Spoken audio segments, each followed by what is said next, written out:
What's up mga pare ko, good day. And yun, meron tayong i-review ngayon na product na pinadala sa atin ng kapwa ating motovlogger na si Smoothie Motovlog. So yun, check nyo yung channel niya and then subscribe na rin kayo syempre. So yun nga, pinadalhan niya tayo ng DC Liquid Ceramic Coating. So ito yung itatry natin ngayon.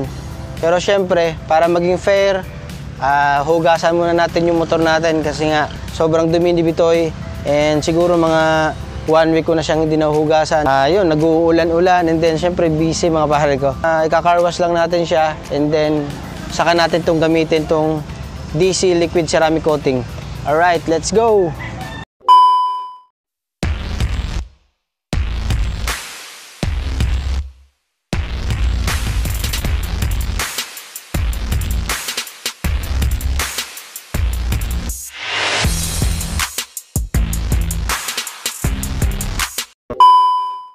Alright mga pare ko, ayan na, katatapos lang natin magpa motor wash.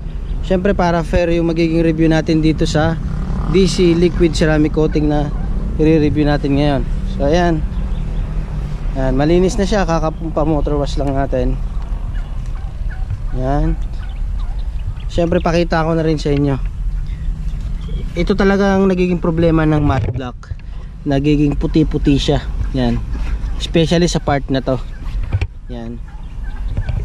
Pero mostly talaga pagka matte black namumuti-muti talaga. Syempre pag sa gloss naman puro gas-gas, scratch. Pag sa matte nagiging puti-puti siya or yung namumuti-muti yung fairings niya, yung pagiging plastic niya. So yan.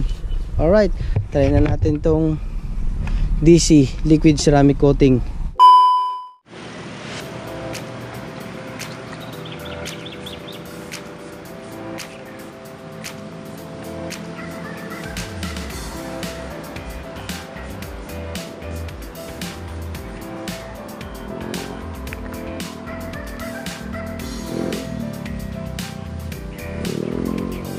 First impression, yun, napakabango niya. Ngayon lang din ako nakaamoy ng gantong liquid ceramic coating na ganito kabango. Siyempre, rule number 1, wag na wag mag-a-apply ng mga liquid na kagaya nito ng direct sunlight. Kailangan nasa makulimlim lang kayong lugar o kaya nasa loob kayo ng bahay. Wag na wag nyong gagawin na mag-a-apply kayo ng mga liquid na ganito kung direct sunlight.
pare ko.